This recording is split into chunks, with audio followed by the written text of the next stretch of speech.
नमस्कार दोस्तों, मैं प्रशांत सिंह एक बार फिर से आपका स्वागत करता हूं आपके ऑनलाइन प्लेटफॉर्म 12 बंकी जीनियस कोचिंग पर। तो दोस्तों देख रहे हैं जैसा कि हम लोग प्रॉपर वे में हर शनिवार को मिलते हैं एक व्यक्तिगत समस्या के साथ। जो समस्या है आपका उत्तर प्रदेश पुलिस कांस्टेबल के लिए स्पीड टेस्ट, और इस बार स्पीड टेस्ट नंबर 112 का डिस्कशन लेकर के आपके लिए आए हैं। तो फटाफट सब लोग लाइव आ जाएं, ठीक है, और अपने अपने दोस्तों को बता दें कि डिस्कशन स्टार्ट हो चुका है, ठीक है। और इसी के साथ बगैर किसी विलंब के साथ हम लोग चलते हैं अपने क्वेश्चन पे। क्वेश्चन नंबर पहला, ठीक है। देखिए क्वेश्चन क्या कह रहा है भाई। क्वेश्चन कह रहा है कि अगर ये दिया है इसको हल करना है, ठीक है।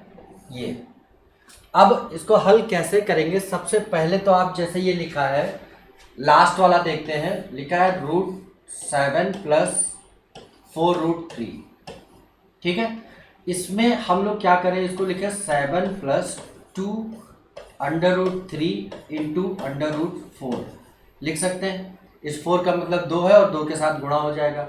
अब इसमें हम लोग क्या करें, 7 को ब्रेक करें √4 प्लस नहीं, √4 नहीं, ब्रेक करते हैं इसको 4 + 3 में, इन फैक्टर्स में ब्रेक करते हैं, ठीक है। अब हम अगर करें इसका रूट लगा करके इसके ऊपर स्क्वायर लगा दें, ठीक है। देखिए इसका रूट लगा करके इसके ऊपर स्क्वायर कर दें, इसका भी रूट करके इसके ऊपर स्क्वायर कर दें और दोनों को जोड़ दें। तो देखिए आप कहोगे कि 7 लिखा है कि नहीं, 4 √4 का स्क्वायर करें रूट हट जाएगा, ये स्क्वायर करेंगे इसका रूट हट जाएगा, +2 × √4 × √3 ये लिखा है। तो देखिए ये क्या है, आपका लिखा है a² + b² + 2a × b, ऐसे कुछ लिखा हुआ है। बोलो भाई लिखा कि नहीं। अब इसको क्या लिख सकते हैं, a + b का होल स्क्वायर और रूट के अंदर, चूंकि ये रूट के अंदर था पूरा, ठीक है, ये पूरा क्या था, रूट के अंदर था।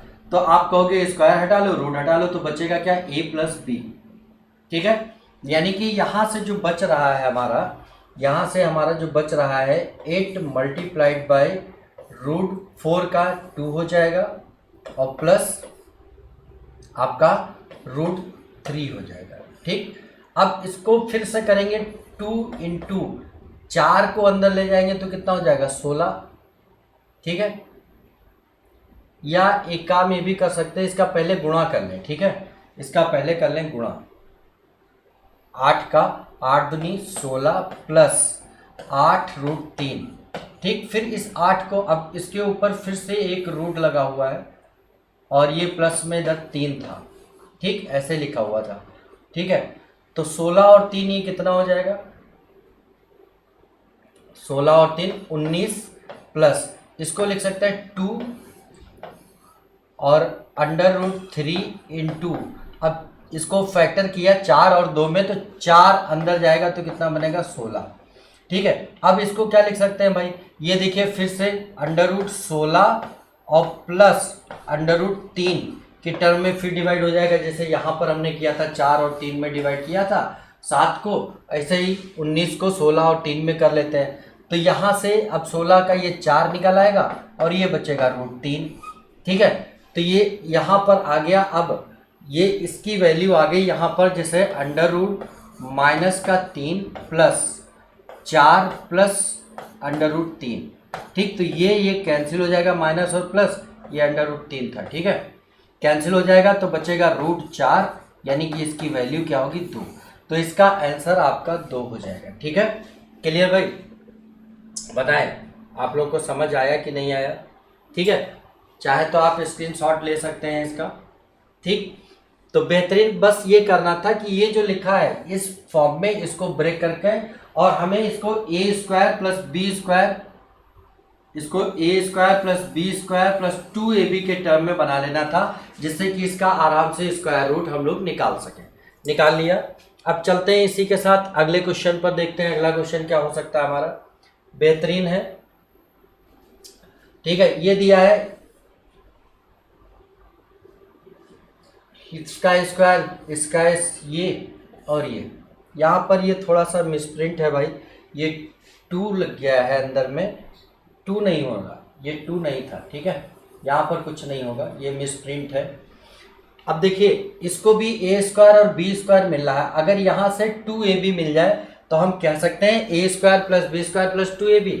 तो आप कह लो कि 0.798 का स्क्वायर प्लस यहाँ से इसको लिख सकते हैं 2 इंटू पॉइंट, इसको 2 से भाग लगा दें तो 202 और इंटू 0.798 और प्लस 0.202 का स्क्वायर, ये लिख सकते हैं। तो ये देखिए ए स्क्वायर है, ये बी स्क्वायर है और ये प्लस 2ab है, यानी A square plus B square plus 2ab, ये भी हो गया।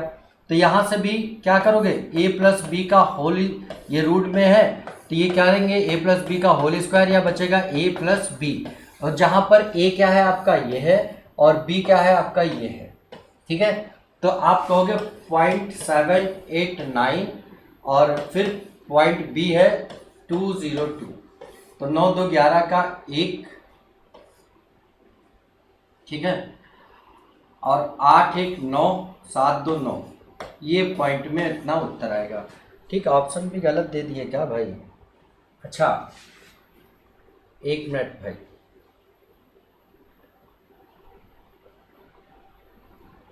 और फिर प्लस में 1 भी दिया है, प्लस में इसके 1 भी, लास्ट में ये 1 लिखा है, ठीक है, तो 1 और ऐड कर देंगे, ठीक। तो इसका उत्तर क्या हो जाएगा आपका 2, नियर बाई 2 हो जाएगा, लगभग 2, ठीक है।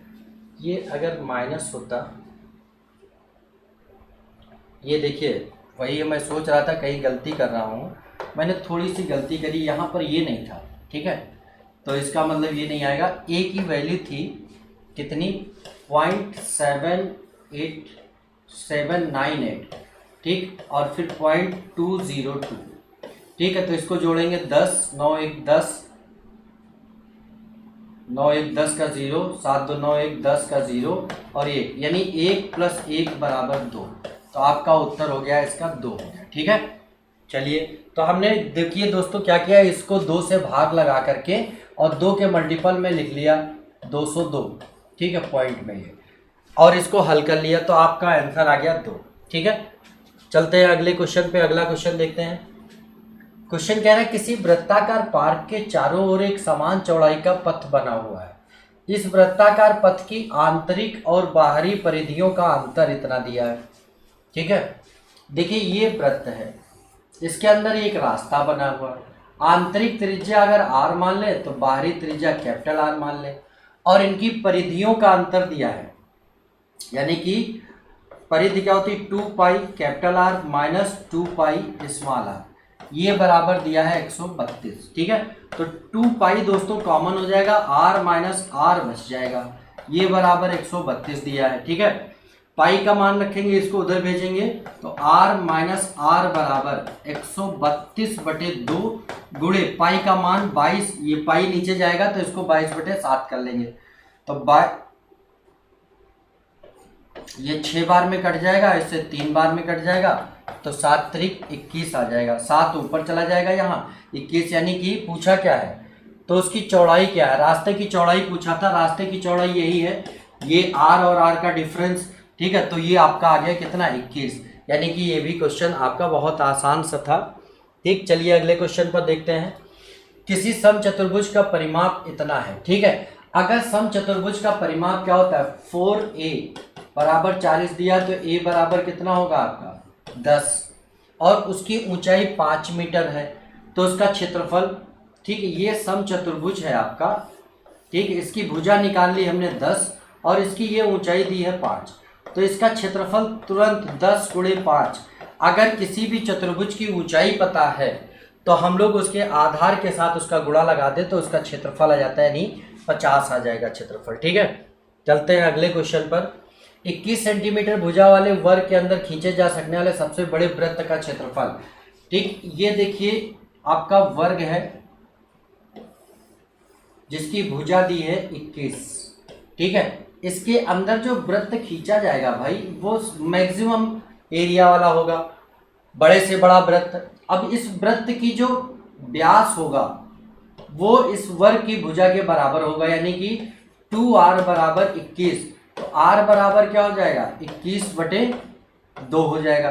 ठीक है, तो वृत्त का क्षेत्रफल पूछा है, यानी पाई का मान रख लेंगे r² यानी 21/2 गुणे 21/2, यही हो जाएगा। इससे काटेंगे 11 बार, इससे काटेंगे 3 बार। ठीक है, तो 11 21 या 63, 11 गुणे 63/2, इसका गुणा करेंगे 693/2 और इसको डिवाइड करेंगे 2 3 6, 2 चौके 8, 2 चौके 2 छाके 12 और 0.5, यानी कि 346.5, ये आपका उत्तर हो जाएगा। ठीक है भाई, तो बस याद रखना है कि किसी वर्ग के अंदर अगर वृत्त बनाया गया है तो वृत्त का डायमीटर और वर्ग की भुजा ये बराबर होंगे दोनों। ठीक है, तो वर्ग की भुजा आपको पता थी, उससे डायमीटर निकाल लिया और डायमीटर से रेडियस मिली, रेडियस से क्षेत्रफल निकाल लिया। अब कह रहा है किसी व्यक्ति ने एक पुरानी टाइप की मशीन इतने रुपए में खरीदी और उसकी मरम्मत पर 200 रुपए खर्च किए। ठीक, तो इसकी लागत कितनी हो गई, 1200 की खरीदी, 200 ये खर्च किए, तो लागत कितनी हो गई भाई, कहोगे 1400 रुपये, ये सीपी हो गया। अब कह रहा है इसको 1680 में बेच देगा, बेचेगा कितने का, 1680 का। ठीक है, तो अब लाभ कितना है, 280 का लाभ हुआ। ठीक है, 280 का लाभ कहाँ से, 1400 से कितना परसेंट हुआ। बहुत आसान सवाल था, 14 दूना 28, 20% का लाभ हो गया। ठीक है, बहुत आसान सा सवाल था। चलिए अगला सवाल देखते हैं क्या है।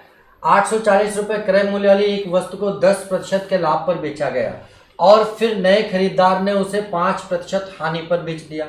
ठीक, देखिए 840 रुपये थी, 10% लाभ मतलब 110%, इसका निकाल दें तो विक्रय मूल्य आ जाएगा नए वाले का, और नए वाले ने अपने हानि ले ली तो हानि यहीं से लेगा भाई, और 5% हानि ली तो बेचेगा कितने का, 95% में। इसका 95% निकाल दो तो 84 गुणे 11 गुणे 95/100। ठीक है, तो इस तरह से आपका 877.8 आंसर आ जाएगा।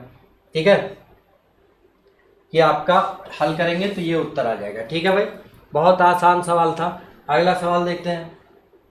100 संतरे 350 रुपये में खरीदे गए तथा 48 रुपये प्रति दर्जन की दर से बेच दिए गए। ठीक है, अब देखो 100 संतरे खरीदे हैं 350 रुपये में, तो एक संतरा कितने का होगा भाई, कहोगे 3.5 रुपये का खरीदा, ये सीपी हो गया। अब कह रहा है बेचा है 48 रुपये प्रति दर्जन, यानी 48 रुपये में 12 बेचा, तो ये कितने बेचा होगा, 4। हाल अब कहोगे लाभ हुआ कितना, 0.5 का, कहाँ से, 3.5 से गुणे 100। ठीक, 5 सत्ते 35, 7 से डिवाइड करेंगे 14 सही 2/7% लाभ हो गया। अगले सवाल पे देखते हैं। एक व्यापारी अपने माल का बिक्री मूल्य क्रय मूल्य से 15% अधिक अंकित करता है और वह अपने माल को अंकित मूल्य से 12% कम पर बेचता है। मान लो 100 था अंकित मूल्य, तो 15% अधिक अंकित करेगा तो अंकित कितना करेगा, 115, ये सीपी था। और इससे कह रहा है कि बेचता है इस पे 12% छूट, तो इसका 12% कितना होगा, आप कहोगे कि 100 का 12%, 12 15 बराबर 180, 1.8 और 13.8 छूट दे देगा, तो बेचेगा कितने का, 101.2 का। ठीक, तो आपका लाभ कितना हुआ, तो कहो 1.2 का लाभ हुआ। ठीक है, अब ये फ्रैक्शन में दिया तो बटे 10 कर लेते हैं, तो 6/5 यानी 1 सही 1/5 आपका उत्तर आ जाएगा। तो ये आपका उत्तर हो गया। क्लियर, चलते हैं इसी बात पे अगले सवाल पे। अगला सवाल, 800 मीटर लंबी एक रेलगाड़ी इतने किलोमीटर प्रति घंटे की चाल से चल रही है यदि वह किसी सुरंग को 1 मिनट में पार कर जाती है। 1 मिनट का मतलब ये आपको ध्यान रखना है। ठीक है, अब देखिए ये रेलगाड़ी है 800 मीटर और ये सुरंग है x मीटर मान लो। ठीक है, इसको पार कर रही है तो दूरी कितनी चलेगी, 800 + x, दूरी बराबर होता है चाल गुणे समय, चाल 78, ये किलोमीटर पर आवर में है इसलिए 5/18 और कर लेंगे, गुणे समय दिया है 60 सेकेंड। 1 मिनट था उसको हमने सेकेंड में लिखना था तो 60 सेकेंड हो गया। ठीक है, अब 6 दहम 60, 6 त्रिक 18, 3 दूनी 6 और 3 दूनी 6, 3 छाक 18। ठीक है, तो अब ये क्या हो गया, 5 छक्का 30 और 5 दूनी 10 3 13, 1300। तो x बराबर कितना होगा, -800 कर देंगे तो ये कितना हो जाएगा 500। ठीक, यानी कि आपका जो उत्तर होगा वो बी सही होगा। ठीक है, चलिए भाई अगले सवाल पे इसी तरह से चलते हैं।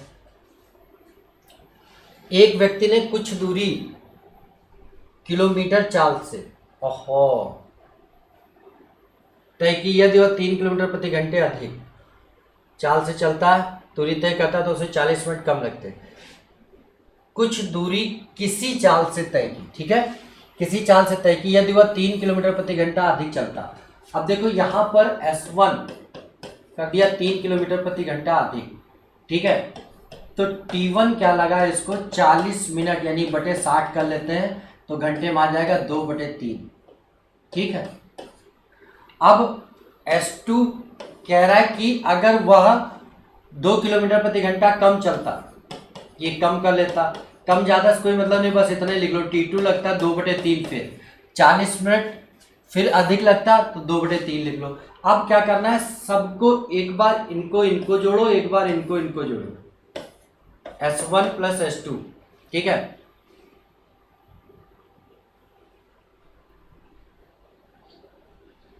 S1 प्लस S2 यानी 3 + 2, फिर इंटू 2/3 प्लस 2/3, ये किया, फिर सबका गुणा कर लो, गुणे 3 गुणे 2 गुणे 2/3 गुणे 2/3, ये कर लिया।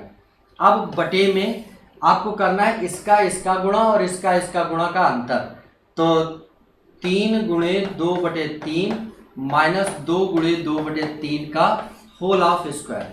इसको हल कर लेंगे, आपका डायरेक्ट आंसर आ जाएगा। और डिटेल अगर इसकी पढ़नी है तो आप लोग ऑफलाइन क्लास में मिलिए, वहाँ आपको डिटेल पढ़ाई जाएगी इसकी। ठीक है, चलिए, एक व्यक्ति धारा के अनुकूल एक नाव को 4 घंटे में 18 किलोमीटर खेता है। धारा के अनुकूल मान लो x + y धारा के अनुकूल चाल है, जिसमें x शांत जल में नाव की चाल और y धारा की चाल मान ली। ठीक है, तो 18 किलोमीटर 4 घंटे में लगता है, 4 चौके 16 यानी इतने किलोमीटर प्रति घंटे चाल आ गई। ठीक है, तथा x - y में जा रहा है 18 किलोमीटर 12 घंटे में। ठीक है, तो 1.5 किलोमीटर चाल आ गई। ठीक है, तो धारा की चाल पूछा है y। ठीक है, तो आपको इसमें से इसको माइनस कर देंगे, माइनस करने पे ये साइन चेंज हो जाएंगे, तो x कैंसिल, 2y बराबर आ जाएगा 3, तो y बराबर कितना हो जाएगा, सॉरी ये 3 है। ठीक है, तो y बराबर कितना हो जाएगा आपको, 1.5। ठीक है, 1.5 किलोमीटर पर आवर, ये आपकी चाल हो गई। ठीक है, अगला सवाल, 160 मीटर लंबी और 140 मीटर लंबी 2 रेलगाड़ियां, 160 मीटर लंबी और 140 मीटर लंबी 2 रेलगाड़ियां समांतर रेल पथों पर विपरीत दिशाओं में क्रमशः 77 किलोमीटर प्रति घंटा और 67 किलोमीटर प्रति घंटे की चालों से चल रही है। एक दूसरे को पार करने में कितना, भाई देखो ये विपरीत दिशाओं में चल रही हैं, ये 160 और ये 140। ठीक है, ये 77 और ये 67 किलोमीटर पर आवर। ठीक, आपको बस एक बात याद रखना, दोनों एक दूसरे को पार करेंगे तो दूरी कितनी चलेंगी, 160 + 140, ये हो गई दूरी, तो टोटल दूरी कितनी हो जाएगी आपकी 300। ठीक है, और स्पीड क्या हो जाएगी 77 + 67 यानी 7 7 14 के 4 और 7 7 14 144 गुणे 5/18 और कर लेंगे, 18 8 5 8 40। तो अब टाइम पूछा है, टाइम क्या लगेगा आपका 300/40, समय बराबर दूरी बटे 4। ठीक, तो ये आ जाएगा 7.5 सेकेंड, आपका उत्तर हो जाएगा 7.5 सेकेंड, ये आपका ऑप्शन सही होगा। ठीक है, अगले सवाल पे, किसी परीक्षा में 70% प्रत्याशी, उधर क्यों भागे हो भाई, किसी परीक्षा में 70% प्रत्याशी अंग्रेजी में पास हुए, 80% गणित में पास हुए, 10% दोनों विषयों में फेल हुए। ठीक है, तो देखो अगर टोटल मान ले हमारे पास 100 थे व्यक्ति, 10 फेल हो गए, दोनों में हटा दो, पास कितने बचे 90। ठीक है, जिसमें इंग्लिश में पास आप कह रहे हो भाई कितना है 70, हाँ, और फिर कह रहे हैं गणित में मैथ्स में पास कितना है, तो आप कह रहे हो 80। ठीक है, देखो गणित कितना प्यारा सब्जेक्ट है, उसमें ज़्यादा पास हुए। ठीक, तो टोटल कितना आ जाएगा 150। ठीक, जबकि पास होने चाहिए इतने, पास हो गए इतने, कुछ ज़्यादा हो गए। कितने ज़्यादा हो गए, तो कहोगे 60। ये 60 क्यों ज़्यादा है, क्योंकि यही है जो दोनों में पास है, और दिया यदि दोनों विषयों में 144, तो 60 बराबर 144 दिया है। ठीक है, तो कुल प्रत्याशियों की संख्या 100 बराबर बताना है, 144 गुणे 100 बटे 60। ठीक, ये 0 खत्म हो जाएगा और इससे कट जाएगा 24 बार में, तो आपका 240 उत्तर आ जाएगा। ठीक, सी ऑप्शन करेक्ट हो जाएगा। ठीक है भाई, अगले सवाल पे चलते हैं। किसी चुनाव में 8% मतदाताओं ने अपने मत नहीं डाले। ठीक है, तथा कह रहा है कि इसमें केवल 2 ही प्रत्याशी थे, जीतने वाले ने कुल मतों के इतने मत प्राप्त किए और 1100 मतों से जीत गया। मान लो कुल मत नहीं पता, तो कितने थे, 100। अब 8 नहीं डाले गए, तो डाले कितने गए होंगे, 92। अब इसी 92 का बंटवारा कर दो जीतने और हारने में। जीतने वाले को मिला 48। ठीक है, किसका 48%, टोटल का 48%, 48। लेकिन ये 48 निकलेगा 92 से, 92 से निकाल दो, 12 माट गया 4 और 8 माट गया 4, तो कितने जीता, ये हारने वाले को मिला। तो जीता कितने, 4। 4 बराबर दिया है 1100, तो आपको 100 बराबर बताना है। ठीक है, 1100 गुणे 100 बटे 4, इससे कट जाएगा 25 बार में, तो 27500 आपका उत्तर आ जाएगा। D option is the correct answer. ठीक है, बहुत आसान सवाल था, थोड़ा सा टेक्निकल ये था कि आपको देखना जो ये मत है ये कहाँ से मिले, कुल से, बस इतना ध्यान रखना था। ठीक है, अगले सवाल पर चलते हैं। किसी नगर की वर्तमान जनसंख्या इतनी है, यदि इसमें 10% प्रतिवर्ष की दर से वृद्धि होती है, तो 2 वर्ष बाद जनसंख्या क्या होगी, बताओ भाई। देखिए कुछ नहीं है, 1,80,000 जनसंख्या है, 10% बढ़ रही है। ठीक है, तो आप कहोगे 10% मतलब 1% साइन हटाया बटे 100, 1/10 बढ़ रही है। 1/10 का मतलब अगर 10 थी तो 1 बढ़ जाएगी, कितनी हो जाएगी, 11/10, और इसकी पावर 2 कर लेंगे। ठीक, तो ये क्या हो जाएगा, हल करने पे आपका 121/100, ये 2 0 खत्म। अब 2 0, 18 1 का 8, 18 दूना 36, 1 37 के साथ, 18 1 का 18, 200, 2,17,800 आपका उत्तर हो जाएगा सी। ठीक है, चलिए भाई अगले क्वेश्चन पर। देखिए थोड़ा सा स्पीड तेज है, अगर आपको लगता हो कि स्पीड तेज है, कम करनी चाहिए, तो आप एक काम करिएगा, कमेंट में आप लिखिएगा और इसको हम अगले स्टेप पे उतार देंगे, स्पीड कम कर देंगे। ठीक है, 24 विद्यार्थियों की एक कक्षा का औसत भार 35 किलोग्राम है। यदि शिक्षक का भार भी सम्मिलित कर लिया जाए तो औसत भार, अब देखो 24 व्यक्ति थे, शिक्षक सम्मिलित कर लो तो व्यक्ति कितने हो गए, 25। अब 25 व्यक्तियों पे औसत बढ़ा 400 ग्राम, तो टोटल कितना बढ़ा होगा, बटे 1000 कर लेंगे, जिससे कि हमें क्या हो जाएगा, 25 चौके 100, ये खत्म, तो यह आ जाएगा 10 kg, यानी कि 10 kg बढ़ गया। कब, कहाँ से, 35 से, तो यानी कि जो बढ़ा होगा वो टोटल कितना बढ़ा, 45, तो यही 45 किलोग्राम टीचर का भार हो जाएगा। ठीक है भाई, अगला सवाल। 2 संख्याओं के मासा तथा लासा क्रमशः इतने इतने हैं, एक संख्या उनके बीच। देखिए किन्हीं संख्याओं का HCF तब निकलता है जब उनका अनुपात बनता है, ये अनुपात हो गया, और LCM अनुपात नहीं पता तो x और y ले लिया, और LCM इनका क्या होता है, x गुणे y गुणे 7, ये बराबर दिया 140, तो x गुणे y क्या हो जाएगा, आप कहोगे 140/7 यानी 20। अब 20 को x और y में फैक्टराइज कर दो तो एक 20 गुणे 1 लिख सकते हो, 10 गुणे 2 लिख सकते हो, 5 गुणे 4 लिख सकते हो। ठीक, इसने कंपलसरी कर दिया कि संख्या 20 और 45 के बीच में है, तो फैक्टर हमें लेने 5 और 4। ठीक है, क्योंकि 7 × 5 = 35, 7 चौके 28, ये दोनों ही अगर इसको गुणे 7 कर दें, HCF से गुणा कर दें तो नंबर आ जाते हैं, इसको HCF से गुणा करें तो नंबर। अब देखिए ये दोनों ही नंबर क्या है, नीचे दिख नहीं रहा है भाई, हाँ, ये 35 लिखा था इधर, ये आपके अनुपात बनाया 5 और 4, ठीक है, गुणे 7 कर दिया तो इधर भी गुणे 7 कर दो तो ये 35 आया और ये 28। ये देखिए दोनों ही 20 और 45 के बीच में है, तो उन संख्याओं का योग पूछा है, ठीक है। 7 4 11 7 77 हो जाएगा, या 8 7 15 के 5 और 3 3 6 है, नहीं नहीं नहीं भाई 9 7 63, ये नहीं 63 आएगा, ठीक है। इनका योग कर लो, 5 और 4 का योग 9 और गुणे 7 कर लेते हैं तो 63 आपका उत्तर हो जाएगा, ठीक है भाई। चलिए अगले सवाल पर चलते हैं। देखिए अगला सवाल क्या हो सकता है, फटाफट सब लोग लगाएं। ये कह रहा है कि पिता की वर्तमान आयु अपने पुत्र की आयु के 3 गुने से 3 वर्ष अधिक है। अगर हम पुत्र को मान लें x है तो पापा कितने हो जाएंगे, 3 गुने से 3 वर्ष अधिक, यानी कि ये हो जाएंगे। 3 वर्ष बाद पिता की आयु पुत्र के दुगुने से 10 वर्ष अधिक होगी। 3 वर्ष बाद ये कितने होंगे, अभी है 3 + 3 है तो 3 वर्ष बाद +6 हो जाएंगे और ये क्या हो जाएंगे 3x। अब कह रहा है कि इनकी जो आयु है पुत्र के आयु के दोगुने से 10 वर्ष अधिक, यानी इसमें दोगुना करके 10 वर्ष जोड़ दें तो ये बराबर पिता के आ जाएंगे। तो ये 3x + 6 बराबर क्या हो जाएगा 6x + 10, ठीक है। इसको उधर इसको इधर है,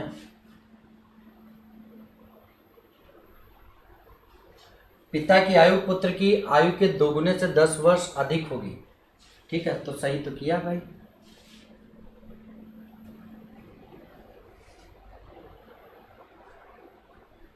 इसको इधर ले जाएंगे 3 और ये नहीं, कहीं गलत हो रहा है भाई इसमें। चलिए फिर से देखते हैं एक बार। जैसे इसने कहा कि पिता की वर्तमान आयु पुत्र की आयु के 3 गुने से 3 वर्ष अधिक है।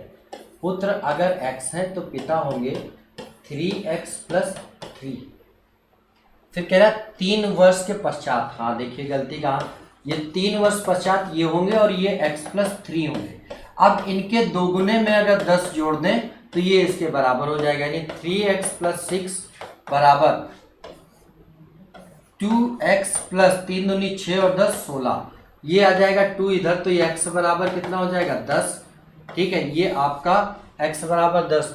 तो पिता की आयु पूछा 10 या 30 3 33, ठीक है। यहाँ x की वैल्यू रख देंगे 10 × 3 + 3 बराबर 33 आपका उत्तर हो जाएगा, ठीक है।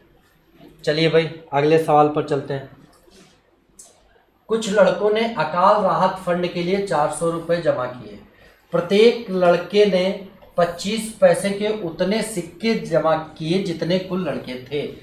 अगर मान लो एक लड़का, कुल लड़के x थे, ठीक है, तो x ने क्या किया 25 पैसे के x सिक्के जमा किए, ठीक है। यानी कि आप 25 पैसे को 1/4 कर लो, 1/4x इनका गुणा कर लो तो टोटल आ जाएगा 400, ठीक है। तो x² बराबर 1600, तो x बराबर कितना हो जाएगा 40, ठीक है। तो आपका उत्तर 40, मतलब ये टोटल लड़कों की संख्या थी और एक लड़के ने 1/4 रुपए जमा किए, तो x ने कितना जमा किया होगा x/4 जमा किया होगा, दोनों का गुणा कर दिया, ठीक है। तो आपके आ गई ये संख्या, ठीक है।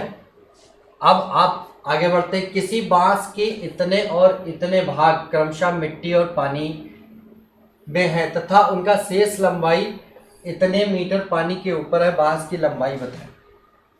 अब देखिए कह रहा 0.1, इसको लिख लेते हैं 1/10 और ये 5/8। मान लेते हैं कि ये 80 थी, इसकी लंबाई 80 थी, टोटल लेंथ 80 थी, तो 80 का इतना करेंगे तो कितना आएगा 8, ये कितना आएगा आपका 8, और इसको गुणे 80 कर देते हैं, 80 का 5/8 तो आप कितना हो जाएगा 50, ठीक है। तो 50 और 8 58, 80 से निकाल दो तो बचा कितना, आप कहोगे 3 7 1 12 है ना, 12 बचा ना, 6 22 बचा, 22 बचा, ठीक है, 60 20 80 22, 22 बराबर दिया है 2.7। तो आपको बताना है बांस की लंबाई 80 बराबर 2.75 इंटू 80 अपॉन, ये हटाया नीचे 2 जीरो, ठीक, 1 जीरो से 0 खत्म, 11 दूना 22 और 11 से दूना 22, 11 पचे 55, 5 चौके 20, 5 पचे 25, 4 दूनी 8, 5 दूनी 10 मीटर। ये आपका उत्तर आ गया 10 मीटर। ठीक है, किसी प्राकृत संख्या के वर्ग के 3 गुने में से उस संख्या के 4 गुने को घटाने पर प्राप्त संख्या से 50 अधिक है, तो वो संख्या क्या है।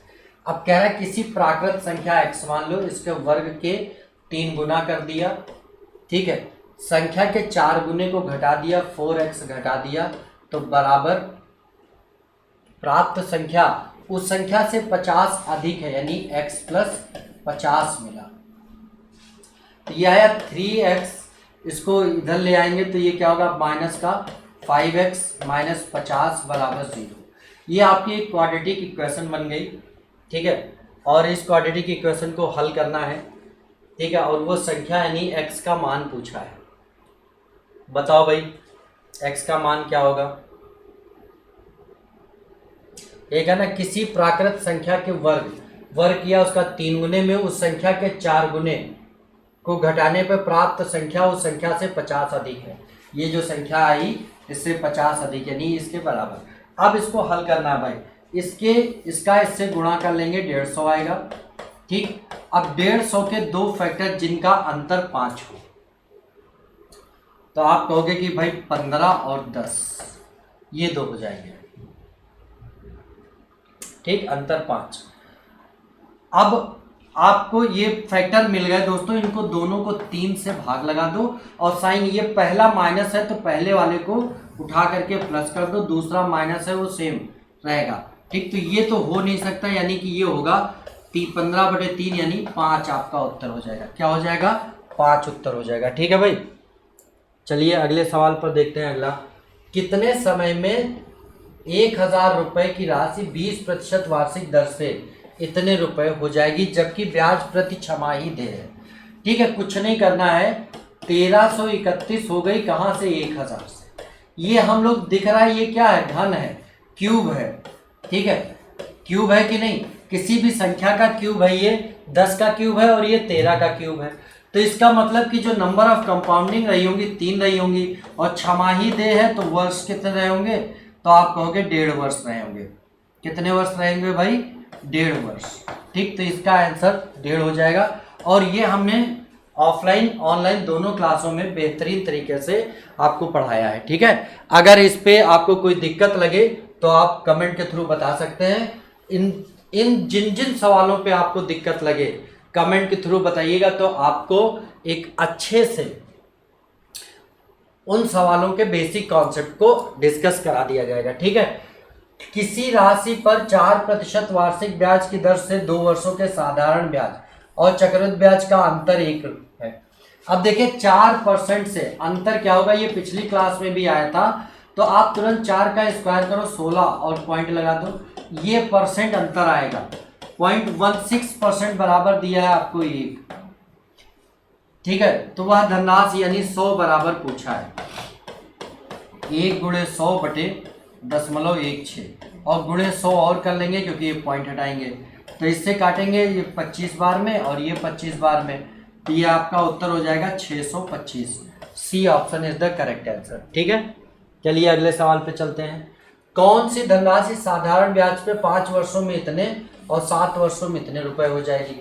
अब देखिए 5 वर्षों में 520 रुपए और 7 वर्षों में 568 रुपए हो जाएंगे।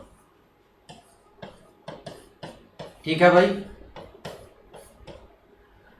अब देखिए यहां से यहां आप कह रहे हो 2 वर्ष बढ़ गए, और ये मिश्रधन जो है 520 से 568 हो गया, कितना बढ़ा, 48। यानी आप कह सकते हो 2 वर्षों में 48 रुपए ब्याज बढ़ा होगा। तो 1 वर्ष में कितना बढ़ेगा, तो आप कहोगे 12 रुपए। तो 5 वर्ष में कितना बढ़ेगा, 5 वर्ष में कहोगे 60, 5 वर्ष क्योंकि 5 वर्ष का मिश्रधन दिया था। ठीक है, तो 5 वर्ष में कितना बढ़ेगा, 60 रुपए। तो आप कह सकते हो 5 वर्ष का ब्याज 60 रुपए है और मिश्र धन 520। तो 520 से 60 माइनस कर दो तो 460 रुपए आपका उत्तर है। सॉरी, ये 24 आएगा, 1 वर्ष का 24 आएगा तो 5 वर्ष का 120 माइनस करना है तो 400 उत्तर आ जाएगा। ठीक है भाई, तो उत्तर क्या आ जाएगा आपका 400। ये ठीक, 2 बराबर 48 तो 1 बराबर 24 आएगा, ना कि 12, हमने 12 बार में काट दिया। ठीक है, चलिए अगले सवाल को देखते हैं। ए और बी मिलकर किसी काम को 30 दिन में पूरा कर सकते हैं। उन्होंने मिलकर 20 दिन तक काम किया और बी ने काम छोड़ दिया। ठीक, देखिए ए और बी मिल करके 30 दिनों में कर सकते हैं। मान लो 30 काम था तो इनकी क्षमता 1। अब दोनों ने एक की क्षमता से 20 दिन तक काम किया तो काम कितना कर दिया 20, तो बचा वर्ग कितना, तो आप कहोगे 30 माइनस 20 10 बचा। 10 को ए ने कर दिया, 10 काम ए ने किया अगले 20 दिन में, तो एक दिन में कितना करेगा आधा। आधा काम करता, दोनों एक काम करते हैं, यानी बी भी आधा ही काम करेगा। तो अकेला ए कितने दिन में करेगा, तो 30 काम है और क्षमता 1/2, तो समय कितना लगेगा 60, यानी कि 60 दिन में ये खत्म कर देगा। अगला सवाल देखते हैं। यदि 72 व्यक्ति इतनी लंबी दीवार, देखिए 72 व्यक्ति हैं और दीवार है 288, ठीक है, 21 दिन में बनाते हैं, 21 का इसके साथ गुणा कर दो, तो इसी प्रकार की 100 मीटर लंबी दीवार। अब 100 मीटर लंबी दीवार है तो इधर लिख लो। ठीक है,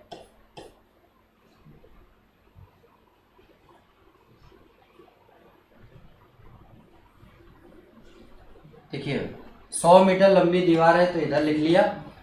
ठीक, गुणे बनाने के लिए कितने व्यक्ति लगेंगे, बनाने के लिए कितने व्यक्ति 18 दिन लगाएंगे। ठीक है, तो 18 दिन में मान लो x व्यक्ति है। ठीक है, तो आप कर लो 18 चौके 72, 7 त्रिक 21, 7 चौके 28, ये खत्म ये खत्म, तो x बराबर कितना आ गया 30। ये आपका उत्तर हो गया, 30 व्यक्ति लगेंगे। ठीक है, चलिए अगला सवाल देखते हैं। बाबू और आशा किसी कार्य को मिलकर 7 दिनों में पूरा कर सकते हैं। आशा बाबू की तुलना में इतना गुना कुशल है, इसी कार्य को अकेले आशा कितने दिनों में पूरा करेगी। ठीक है, आशा बाबू की तुलना में 1 सही 3/4, 4 एकम 4 3 7, यानी ये 4 था तो ये 7 हो जाएगा। ठीक है, ये क्या है आपका 7/4 गुना, तो यानी ये 4 था तो इसका 7/4 गुना 7 हो जाएगा। ठीक है, और दोनों मिल करके 7 दिन में पूरा करते हैं, ये एफिशिएंसी हो गई। तो काम क्या होगा, दोनों मिली की क्षमता कितनी है 11, और 11 की क्षमता से ये काम कर दे रहे हैं 7 दिन में, तो काम कितना होगा 77। तो इसी काम को अकेले आशा कितने दिन में करेगी, तो 77 काम है, आशा की क्षमता 7 है, तो समय कितना लगेगा 11 दिन। ये आपका उत्तर हो जाएगा 11। ठीक है भाई, चलिए अगला सवाल देखते हैं। 2 पाइप ए और बी अलग अलग किसी टंकी को क्रमशः 60 मिनट और 75 मिनट में भर सकते हैं। टंकी की तली में खाली करने के लिए एक तीसरा पाइप लगा है। यदि तीनों पाइप को खोल दिया है टंकी 50 मिनट में भर जाती है। ठीक, देखिए ए और बी अलग अलग इसको भर रहे हैं तो पॉजिटिव साइन के साथ दे दो, और ये कह रहा है 60 मिनट में और ये 75 मिनट में। ठीक है, और तीसरा खाली करने वाला पता नहीं, और फिर कह रहे जब तीनों को जोड़ दिया जाता है a + b - c, खाली करने वाले को c मान लिया, तो ये 50 मिनट में भर जाती है। ठीक है, अब आपको क्या करना है, एक काम मान लो 300 मान लेते हैं, तो इसकी क्षमता 5 हो जाएगी, इसकी 4 हो जाएगी और इसकी 6 हो जाएगी। ये प्लस की होगी, ये प्लस की होगी और ये प्लस की। देखिए इन दोनों ने भरा 9, टंकी में पहुंचा 6, इसका मतलब इसने -3 कर दिया। अब 300 काम है और 3 क्षमता है, तो इसको समय कितना लगेगा 100 मिनट, यानी 100 मिनट में खाली कर देगा। ठीक है भाई, चलते हैं अगले क्वेश्चन पर। यदि 24 सेंटीमीटर ऊंचाई वाले, सब उधर क्यों भागे हैं भाई क्वेश्चन आज। यदि 24 मीटर ऊंचाई वाले एक लंबवृत्तीय शंकु का आयतन इतना है, तो उसका वक्र पृष्ठीय क्षेत्रफल क्या होगा। शंकु का आयतन क्या होता है भाई, 1/3 पाई आर स्क्वायर एच, ये बराबर दिया है 1232। ठीक है, तो 1/3 गुणे 22/7 गुणे आर गुणे एच 24 बराबर दिया 1232। तो यहाँ से आर स्क्वायर बराबर निकालें 1232 गुणे 3 गुणे 7, ये इधर से उधर जाएगा ऊपर और वो ऊपर वाला नीचे, 22 गुणे 24, तीनों 8 24।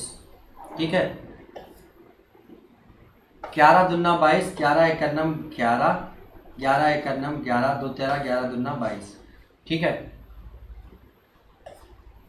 8 14 8 2 7 14। ठीक, तो आर स्क्वायर बराबर आया 7 गुणे 7। ठीक है, तो आर बराबर कितना आ जाएगा, 7 आएगा, रेडियस 7 हो गई। पूछा क्या है, तो पृष्ठ उसका वक्र पृष्ठीय क्षेत्रफल। ठीक, वक्र पृष्ठीय क्षेत्रफल क्या होता है, पाई आर एल। ठीक है, अब आर तो मिल गया, एल और नहीं पता है। ठीक है, तो ये जो शंकु है भाई, इसकी एल निकालने के लिए ये ऊंचाई दी है आपको 24। ठीक है, और ये आपने निकाली 7, तो ये कितनी होगी, 25 हो जाएगी। ठीक है, एल कितनी हो जाएगी, 25। या कैसे निकालते हैं, 24 का स्क्वायर प्लस 7 का स्क्वायर बराबर आपका एल का स्क्वायर। ठीक है, तो ये क्या हो जाएगा आपका 24 576 और प्लस 49, तो ये कितना होगा 625, यानी कि एल बराबर 25 आ जाएगा। या आप ट्रिपलेट से पता है कि 7 24 25 राइट एंगल ट्राइंगल का ट्रिपलेट होता है, तो 7 24 मिल गया, 25 चाहिए था। अब वक्र पृष्ठीय क्षेत्रफल पाई आर एल होता है। ठीक है, तो इस पे वैल्यू रख दो, पाई का मान 22/7, आर आपको दिया है 7 और एल दिया है 25, तो ये कैंसिल, 4 पंचे 20, 4 पंचे 20, ये आपका उत्तर हो जाएगा 550। ठीक है, आप चाहो तो भाई इसका स्क्रीनशॉट ले लो। ठीक है भैया, कुछ स्पीड ज़्यादा ही तेज है हमको लग रहा है, कोई बात नहीं दोस्तों, अगर आपको कोई चीज़ समझना है तो रिप्ले करके आप देख सकते हैं। ठीक है, रिप्ले करके देख लेंगे, बेहतरीन चीज़ें सब समझ आ जाएंगी, बढ़िया। और फिर भी कहीं दिक्कत रहती है तो आप बताइएगा, जिस सवाल को आप मेंशन कर देंगे उसको हम दोबारा रिपीट करेंगे। ठीक है, अब कह रहा है गोलों ए और बी की त्रिज्या इतने और इतने सेंटीमीटर है, ए के पृष्ठीय क्षेत्रफल का बी के पृष्ठीय क्षेत्रफल से अनुपात।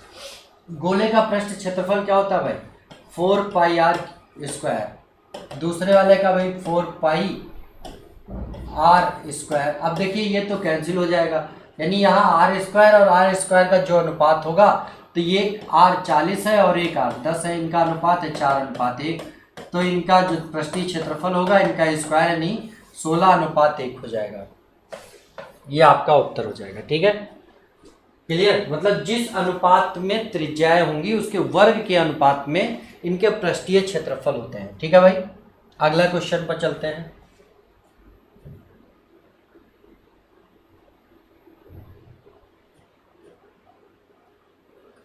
दो धनात्मक संख्याओं का अंतर 3 है, यदि उनके वर्गों का योग इतना हो, तो संख्याओं का योग क्या होगा भाई। देखिए अंतर दिया है x - y बराबर 3, वर्गों का योग दिया है x² प्लस y² बराबर दिया है 369। अगर आप x - y का होल स्क्वायर करो तो क्या आएगा, आपको भाई x² plus y² plus 2xy आ जाएगा, और x² y² ये दिया है और ये आपका 3 दिया है, तो 3 का स्क्वायर प्लस 369 प्लस 2xy, तो ये 9 हो जाएगा। तो 2xy बराबर, इसको उधर भेजेंगे 9 को, 360, यानी xy बराबर कितना होगा 12। ठीक है, इनका गुणनफल मिला, अच्छा योग पूछा है, कोई बात नहीं, योग पूछा है तो हमको क्या करना है, संख्याओं का अंतर दिया है और गुणनफल हमने निकाल लिया 12। ठीक है, तो इनके दो ऐसे गुणनखंड करो जिनका अंतर इतना हो। ठीक है, जिनका अंतर कितना हो, इतना 3 हो।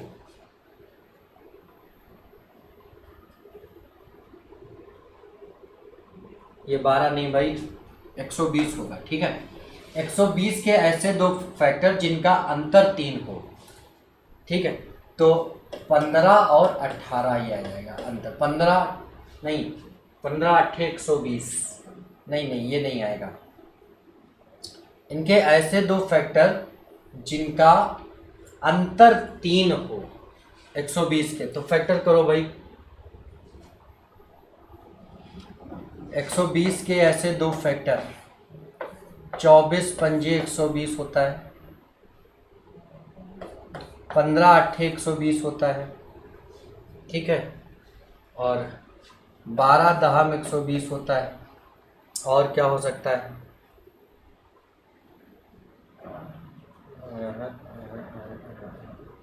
अंतर 3 ही था, धनात्मक संख्याओं का अंतर 3 था। ठीक, कोई बात नहीं, दूसरा भी तरीका है। गर्मी ज़्यादा लग रही है हमको, लग रहा है फैक्टर नहीं हो पा रहा है, कोई बात नहीं, दूसरा भी तरीका है इसको हल करने का, और दूसरे तरीके से बता देते हैं। अभी फिर फैक्टर करना बता देंगे, ठीक है।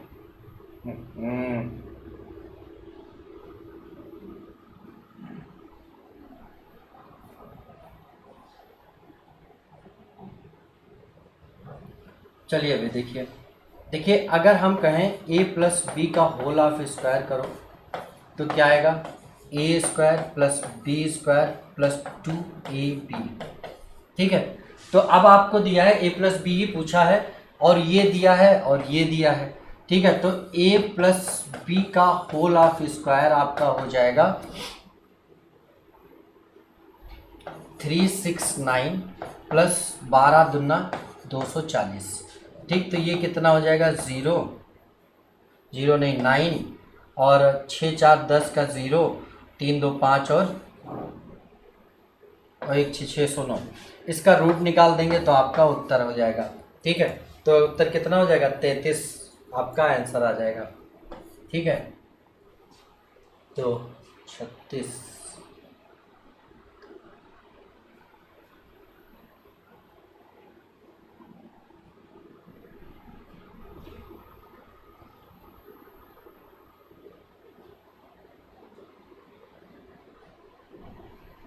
18।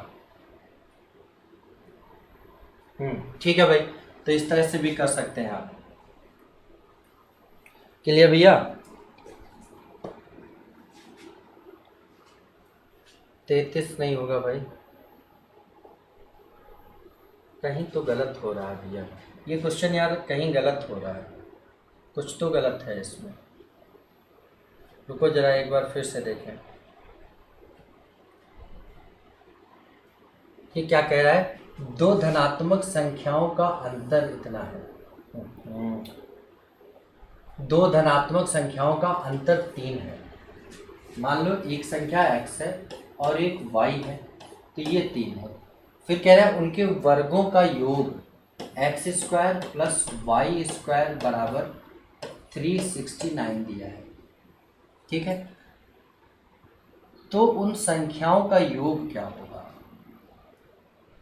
अगर हम करें कि x माइनस वाई का होल ऑफ स्क्वायर करें, ठीक, तो आपका आएगा X square plus Y square plus 2xy। इसकी जगह पे रखेंगे 3 का स्क्वायर, ठीक है। इसकी जगह 369 प्लस 2xy, ठीक है। तो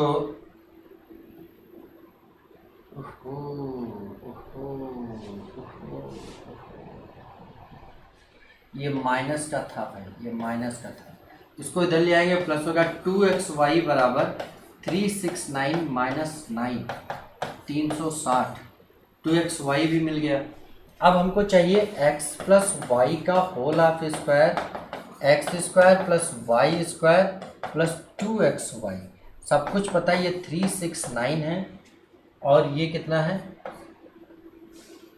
हाँ, ये देखिए हमने जो गलती की थी, यहाँ एक्स वाई बराबर अगर निकालते हैं 360 बटे 2 18 180 आएगा।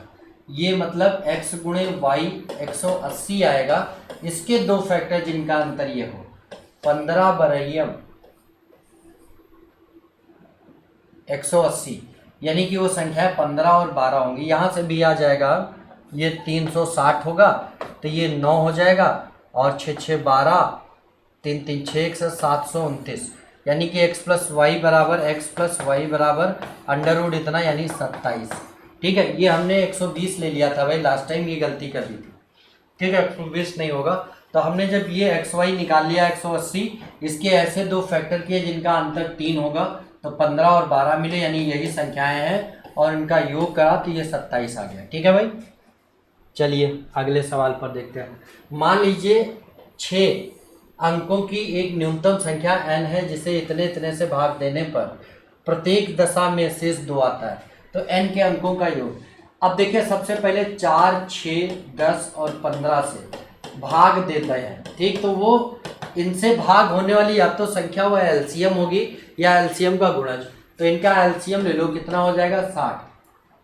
ठीक है, अब 6 अंकों की वह न्यूनतम संख्या, 6 अंकों की न्यूनतम 1 2 3 4 5 6 ये हो गए, इसको 60 से लगा दो भाग, 60 एकम 60 बचा 40। ठीक, और 0 उतार लिया ये वाला, तो फिर 6 छक्का 36, 360, फिर बचा 40, यानी करते जाएंगे, लास्ट में 40 बचेगा। ठीक है, और अब हमें करना क्या है, कह रहा है कि वह संख्या जो 60 से विभाजित हो, 60 से विभाजित तभी हो सकती है जब शेष ये सब करते जाएंगे, लास्ट में 40 से शेष बचेगा। ठीक है, अब या तो विभाजित वही संख्या हो सकती है जो 40 शेष न दे, या फिर एक ऐसा काम कर सकते हैं कि वह संख्या विभाजित हो सकती है, इसमें 40 घटा दे, लेकिन इसमें अगर एक भी घटाया तो ये 5 अंकों में कन्वर्ट हो जाएगी, तो इसमें जोड़ सकते हैं 40 और 60 का अंतर कितना 20, तो इसमें 20 जोड़ देते हैं। ठीक है, तो वो संख्या हो जाएगी 3020। इसमें हमने 20 इनके अंतर को जोड़ दिया, तो इसका 60 का मल्टीपल मिल गया ये। अब मल्टीपल नहीं चाहिए, बल्कि क्या चाहिए, 2 शेष दे, तो 2 और जोड़ दो, यानी कि वो संख्या हो जाएगी आपकी ये। अगर मान लो संख्या निकालने कहता तो आप इस तरह से निकाल सकते थे। इनके अंकों का योग पूछा है, तो 4 2 6 और 1 सॉरी ये 2 होगा, 2 ही जोड़ना है, तो 2 2 4 और 1 5, यानी अंकों का योग क्या होगा 5 होगा। ठीक है भाई, चलिए अगले सवाल पर देखते हैं। वह कौन सी न्यूनतम संख्या है इसमें से घटाने पर पूर्ण वर्ग बन जाए। आपको पता है 324 से अगर 26 से अगर 2 घटा दिया 324 आएगा, जो 18 का वर्ग है, तो यानी 2 वाला ही घटाना है, और दशमलव गिन लो, 3 3 6 अंक, तो 3 3 6 अंक के बाद दशमलव, यानी ये घटाना होगा। ठीक है, अगला सवाल, 2 अंकों वाली एक संख्या इस प्रकार है कि दहाई वाला अंक इकाई वाले अंक से 2 कम है। ठीक है, दहाई वाला अंक इकाई वाले अंक से 2 कम है, और इस संख्या के 3 गुने में उस संख्या का 6/7 जोड़ने पर, यह सवाल खुद करिए और ऑफलाइन में बताएंगे, बेहतरीन मजा आएगा। ठीक है, और इसके बाद है DI। ये देखिए यहाँ पर दिया है, ये 35% है, हम मैं लिखे दे रहा हूँ, ये 35% है, और ये है छपाई का व्यय। ठीक, और ये जिल्द साजी का है 18%, जिल्द साजी का। ठीक, और ये विज्ञापन पर है 18% विज्ञापन। ठीक, और ये आपका रॉयल्टी है 15% रॉयल्टी, और ये है 4% विविध विविध। ठीक, और ये है कागज 10% कागज। ठीक है, बहुत आसान DI है, ये हमने डेटा लिख दिया। अब कागज की लागत के त्रिज्यखंड के केंद्रीय कोण, अब कागज की लागत कितनी है 10, तो 10% इसका केंद्रीय कोण बताना है। तो आपको पता है 18/5 कर दो, 5 दूनी 10, 18 दूना 36। इसी तरह से सारे क्वेश्चन इसके होंगे। ठीक है, आंसर मैं आपको बता दे रहा हूँ, आंसर नोट कर लें इसके और इसको लगाइएगा। ठीक है, 37 नंबर सवाल का B ऑप्शन होगा। ठीक है, बहुत आसानी से लग जाएगा, कुछ नहीं है। और इसका 38 का C होगा। ठीक है, और आपका आया 39 का 61.2 होगा, और आपका आया 40 का होगा 28.6। ठीक है दोस्तों, इस तरह से ये आपका पेपर समाप्त हुआ। लास्ट क्वेश्चन जो छोड़ा है आप लोग ऑफलाइन क्लास में मिल करके हमसे पूछ लीजिएगा, ठीक है। तो बेहतरीन उसके रिलेटेड और भी कई सारे कॉन्सेप्ट या एक वीडियो बना देंगे, करीब 20 मिनट लगेगा मुझे समझाने में, तो 20 मिनट की एक वीडियो बना करके आपको दे देंगे उस वाले सवाल पर। उससे रिलेटेड जितने भी सवाल है इसी 20 मिनट में सारे हल हो जाएंगे और कभी इस तरह के सवाल आपको पूछने नहीं पड़ेंगे, ठीक है भाई। तो चलते हैं और फिर मिलेंगे अगले सैटरडे को हम लोग फिर से यूपीपी की अगली एसटी के डिस्कशन में। और अगर आप लोगों को बात समझ आ रही है, पसंद आ रही है, तो भाई चैनल को लाइक करें, शेयर करें और सब्सक्राइब करें। अगर आपको पढ़ाया हुआ समझ नहीं आता है, आपको बात समझ नहीं आती, आपको लगता है कि बेवकूफ़ बनाया जा रहा है, तो आप चैनल को डिसलाइक करें और एक कमेंट साथ में लिख करके जाएं, ठीक है भाई। चलिए फिर मिलते हैं, तब तक के लिए जय हिंद जय भारत।